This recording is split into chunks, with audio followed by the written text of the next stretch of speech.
Hello guys, അപ്പോൾ നമ്മളിപ്പോൾ ഒരുങ്ങി നിൽക്കുന്ന എന്തിനാന്ന് വെച്ച് കഴിഞ്ഞാൽ നമ്മൾ ഇന്നൊരു സിനിമ കാണാൻ വേണ്ടിയിട്ട് പോവാണ്. എമ്പുരാൻ നമ്മുടെ ഇവിടെ അടുത്ത് തന്നെ ഒരു തിയേറ്ററിൽ ഇറങ്ങിയിട്ടുണ്ട്. ഞാൻ ഇതുവരെ വന്നിട്ട് ഇത്രയും നാളിനുള്ളിൽ ഞാൻ ഇതുവരെ ഒരു മലയാള സിനിമ പോട്ടെ ജർമ്മൻ സിനിമ പോലും ഇവിടുത്തെ തിയേറ്ററിൽ പോയിട്ട് കണ്ടിട്ടില്ല. അപ്പോൾ ഫസ്റ്റ് ടൈമാണ്. അപ്പോൾ തിയേറ്ററിൽ പോയി തിയേറ്റർ എക്സ്പീരിയൻസിൽ ഒരു സിനിമ കാണാൻ വേണ്ടി പോകുന്നത്. അതിന് ഭയങ്കര എക്സൈറ്റ്മെൻ്റ് ആണ്. പിന്നെ എമ്പുരാൻ ഇറങ്ങി അതിന് മുന്നേ തന്നെ നമ്മൾ നേരത്തെ ടിക്കറ്റ് ബുക്ക് ചെയ്തായിരുന്നു. അപ്പോൾ എല്ലാവർക്കും ഡ്യൂട്ടി ഓഫുള്ള ദിവസം നോക്കിയിട്ട് നമ്മൾ ശനിയാഴ്ച തന്നെയാണ് ബുക്ക് ചെയ്തേക്കുന്നത്. അത് നമ്മൾ ഇറങ്ങാൻ വേണ്ടിയിട്ട് തുടങ്ങുകയാണ്. അപ്പോൾ എങ്ങനെയായിരിക്കും എന്നുള്ളത് നമുക്ക് തിയേറ്ററിൽ ചെന്നിട്ട് പറയാം. ഇത് ശരിക്കും പറഞ്ഞാൽ സിനിമയുടെ റിവ്യൂ ഒന്നും അല്ല കേട്ടോ. നമ്മൾ ശരിക്കും പറഞ്ഞാൽ ഞാൻ ആദ്യമായിട്ടാണല്ലോ തിയേറ്ററിൽ പോകുന്നത്. അപ്പോൾ ഇവിടുത്തെ തിയേറ്റർ എങ്ങനെയാണെന്ന് ഞാൻ കാണുമ്പോൾ നിങ്ങളെ കൂടെ ജസ്റ്റ് ഒന്ന് അതൊരു വീഡിയോ ആയിട്ട് എടുക്കാൻ വേണ്ടിയിട്ട് അങ്ങനെ ഒരു വീഡിയോ ചെയ്യുന്നതാണ്. അപ്പം അത്രയേ ഉള്ളൂ.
അപ്പോൾ ഗൈസ്, നമ്മൾ തിയേറ്ററിൽ ഇപ്പോൾ എത്തി. നമ്മൾ വിചാരിച്ച പോലെ അത്ര വലിയ സംഭവമൊന്നും അല്ല ജർമ്മനിയിലെ തിയേറ്റർ.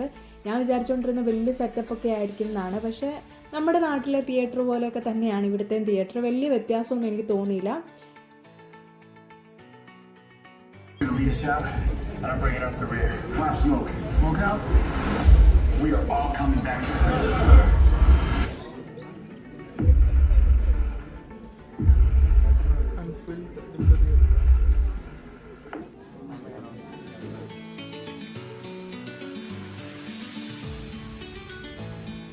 അപ്പോൾ ഗൈസ്, നമ്മുടെ സിനിമയെല്ലാം കഴിഞ്ഞ് നമ്മൾ പുറത്തേക്ക് ഇറങ്ങി. എനിക്ക് പേഴ്സണലി പറയുവാണെങ്കിൽ എനിക്ക് നന്നായിട്ട് സിനിമ ഇഷ്ടപ്പെട്ടു. പിന്നെ നമ്മൾ സിനിമയെല്ലാം കഴിഞ്ഞിട്ട് പുറത്ത് നമ്മുടെ അടുത്ത് തന്നെ ഒരു KFC ഉണ്ടായിരുന്നു. അപ്പോൾ നമ്മൾ നേരെ ഫുഡൊക്കെ കഴിക്കാൻ വേണ്ടി പോയി. പിന്നെ ഫുഡ് കഴിച്ച് നേരെ വീട്ടിലേക്ക് പോയി. അപ്പോൾ അത്രയേ ഉള്ളൂ ഇന്നത്തെ വീഡിയോ. അപ്പോൾ പുതിയൊരു വീഡിയോ ആയിട്ട് വീണ്ടും കാണാം. അതുവരെ ചൂസ്.